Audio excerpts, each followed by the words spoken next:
নমস্কার বন্ধুরা, আজকে রান্না করব বেলে মাছের সর্ষে বাটা দিয়ে ঝাল। এই কাঁচা বেলে মাছ দিয়ে রান্না করব। এই রান্নাটা খেতে অপূর্ব লাগে। প্রথমে বেলে মাছগুলো পরিষ্কার করে ধুয়ে কেটে নিয়েছি। আমি কান ফান পরিষ্কার করে নিয়েছি। আমি পেঁয়াজ পাতা দেবো, পেঁয়াজ পাতা, ধনে পাতা, কাঁচা লঙ্কা দিয়ে রান্না করব। এর জন্য আমি মশলা কিছু রাখবে, এই জন্য নিয়েছি 4 মগজ আর সরিষাকে ভিজিয়ে রেখেছিলাম। 2-1 কোয়া রসুন দিয়ে দেবেন, অল্প কাঁচা লঙ্কা, ধনেপাতাকে সব মিলিয়ে আমি পেস্ট বানাবো। শীতকালে পেঁয়াজ পাতা দিয়ে ধনেপাতা দিয়ে খেতে খুবই ভালো লাগবে। মিক্সিতে ভালো মতো পেস্ট করে নিয়েছি আমি।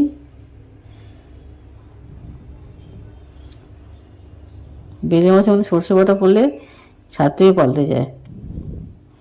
প্রথমে আমি কাঁচা মাছটাকে ভালো মতো নিয়েছি, ধুয়ে পরিষ্কার করে দিচ্ছি। সব একসঙ্গে মাখাবো, মশলা দিয়ে সব একসঙ্গে মাখিয়ে রান্না করবো। আমি মাছটাকে ভাজবো না। এর মধ্যে হলুদ দিয়ে দিলাম। আমি যে পেস্টটা করেছিলাম, সর্ষে 4 মগজ বাটা যে করেছিলাম, সেইটার পেস্টটা আমি দিয়ে দিচ্ছি। এবার পেঁয়াজ পাতাগুলোকে আমি লম্বা লম্বাভাবে টুকরো করে কেটে নিয়েছি, সেটাকেও আমি দিয়ে দিচ্ছি। পারলে আপনি ছোটো একটু পেঁয়াজও দিয়ে দিতে পারেন।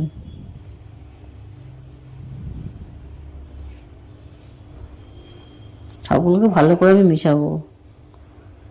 এরকম আমি সর্ষের তেল দিয়ে দেবো, শুকনো লঙ্কা, সর্ষের তেল সব দিয়ে দেবো।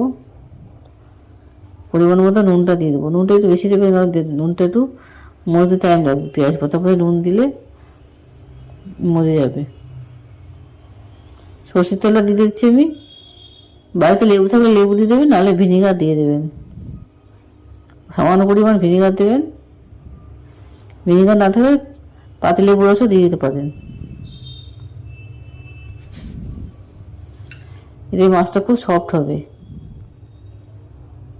ভালো করে আমি মাখিয়ে নিচ্ছি।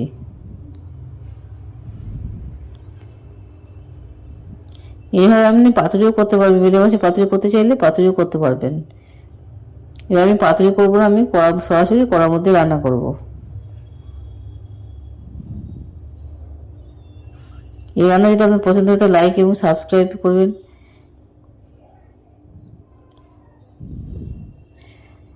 আমরা খেয়ে বলতে পারি, রান্না করে দেখতে পারেন কেমন হয়েছে। মন্তব্য আমাকে কমেন্টে আমাকে জানাতে পারেন।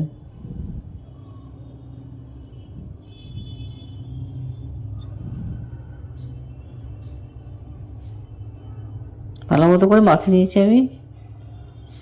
এবার কড়ার মধ্যে আমি একটু সাজিয়ে দিচ্ছি।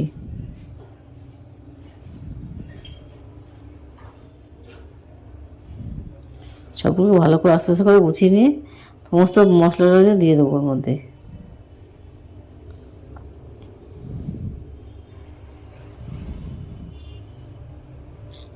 সমস্ত উপকরণ রেডি করে তবে আমি গ্যাস চুলায় ধরাবো।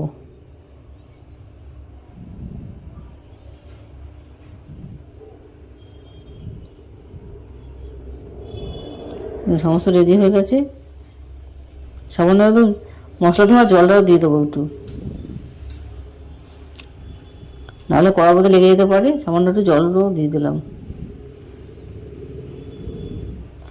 এবার আমি গ্যাসে বসিয়ে দিয়েছি। ঢাকনা দিয়ে দেবেন এবং গ্যাসটাকে কমিয়ে দেবেন। আস্তে আস্তে করে ফুটবে। ভালো মতো ফুটে উঠলে কটা কাঁচা লঙ্কা দিয়ে দেবো। এতে কাঁচা লঙ্কার গন্ধটা খুবই ভালো বেরোবে। যারা ঝাল খান তারা এই কাঁচা লঙ্কা দিয়ে ভাত খেতে পারবেন। ফুটে উঠলে আমি ধনেপাতাটা দিয়ে দিচ্ছি। গরম ভাতে খেয়ে দেখুন, অপূর্ব লাগবে এই রান্না খেতে। এখন তৈরি হয়ে যাবে সুস্বাদু বড় মাছের ঝাল সর্ষে বাটা দিয়ে।